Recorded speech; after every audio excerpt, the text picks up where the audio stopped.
कैसे इसको आगे बढ़ाएँ।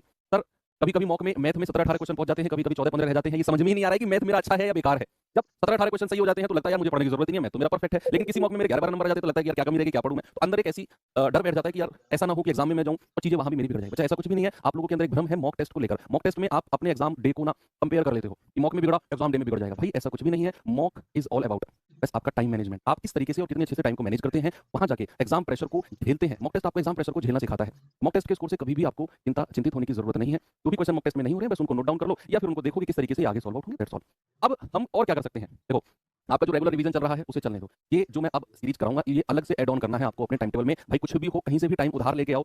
कैसे भी करो मुझे नहीं पता लेकिन ये अलग से मैं ये नहीं कह रहा हूँ जो आप मैथ्स पहले पढ़ रहे थे उसको बंद कर दो, सारी कॉपी किताब साइड हटाओ और ये करो। नहीं, वो आपका चलते रहना चाहिए। आपका जो आपने सिलेबस कंप्लीट किया उसे पीछे से कर कंप्लीट करते आओ। कोई टेंशन नहीं है बिल्कुल भी। आप प्रैक्टिस सेट लगा रहे हो, आप गोल्डन सीरीज़ 40 प्रैक्टिस सेट की जो बुक मैंने आपको प्रोवाइड कराई है मार्केट में है, सभी लोगों के पास ऑलरेडी वो पहुँच चुकी है। तो वो उसे कर रहे हो, करते रहो। लेकिन साइड बाय साइड आपको रेगुलर 1 घंटा 10-12 दिन देना है। मैं 10-12 क्लासेस करूँगा सफिशिएंट है। तो लगभग हम 10 से 12 क्लासेस करेंगे रामबाण सीरीज़ में, ठीक है?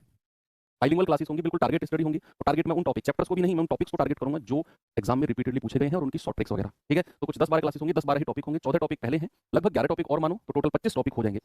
अगर आप मेरी सलाह मानोगे तो ये 25 टॉपिक पे आपकी बिल्कुल हाई कमांड होनी चाहिए एग्जाम में जाने से पहले। कुछ रिवाइज़ हो, ना हो, कहीं कॉन्फिडेंस आए, ना आए, 25 टॉपिक का कॉन्फिडेंस आपके अंदर हर बच्चे के अंदर होना चाहिए जब वो एग्जाम हॉल के बाहर खड़ा हो। मैथ्स को लेकर मैं गारंटी से कह सकता हूँ, आपका जो रिवीजन चल रहा है उधर वो बेस्ट है। ऐसा नहीं है उसको बंद करना है। मैं फिर कह रहा हूँ बंद नहीं करना, उसे चलते रहना है। ये तो आपका जो कॉन्फिडेंस मैथ्स में गिरा है ना चीज़ों को लेकर, तो अक्सर आपके क्वेश्चंस गलत हो जाते हैं। ये उन चीज़ों को कॉन्फिडेंस देने के लिए, उन चीज़ों के लिए आपको कि भाई हाँ, ये चीज़ अगर हमारी प्रैक्टिस में ऐड ऑन हुई है तो डेफिनिटली हमारा एग्जाम बहुत अच्छा जाने वाला है, ठीक है? ऐसा नहीं है मैंने बच्चे कुछ भी 11-12 टॉपिक उठा लिया और मैं आपको करा दूँगा। नहीं, ये वो टॉपिक है जिन पे बहुत रिसर्च की गई है और जो क्वेश्चन आपके पास आएँगे बहुत रिसर्च करके आएँगे। अब टाइम क्या रहेगा? बच्चे वही हमारा जो हमारे प्रैक्टिस सेट का टाइम शाम के 6 बजे होता है ना, तो वही टाइम हम लोग रखेंगे। जो आज की क्लास का भी टाइम था और जो 20 प्रैक्टिस सेट हमने किए थे उनका भी वो टाइम था। तो ये 6 बजे का टाइम शाम के टाइम हम लोग रखेंगे और ऐसा नहीं है क्लास 1 घंटे चलेगी, 1.5 घंटे चलेगी, वो डिपेंड करेगी टॉपिक पे। कोई क्लास 40 मिनट भी हो सकती है, कोई क्लास हो सकती है 1.5 घंटे भी हो सकती है। 40 मिनट से 1.5 घंटे के बीच में 1.5 घंटे तो मैक्सिमम है, सवा घंटे में एक सिंगल कोई मान लो बड़ा टॉपिक है या 2 टॉपिक को मैंने कंबाइन करा दिया। उन 2 टॉपिक पे मैक्सिमम क्वेश्चन मैं प्रैक्टिस कराऊँगा आपको, ये बात तो श्योर है। मतलब कोई एक सिंगल टॉपिक मैंने उठा लिया आपको कराने के लिए। ऐसे में उसपे 4-5 क्वेश्चन कराऊँ खत्म हो गया। उसपे मैं मल्टीपल प्रैक्टिस कराऊँगा लगभग 15-16 क्वेश्चन। आपको कहीं से ढूँढने की ज़रूरत ही नहीं है क्वेश्चन। तो ये चीज़ का ज़िम्मेदारी तो मेरी है, बाकी और सब्जेक्ट पे कमांड आपको बनानी है बच्चे।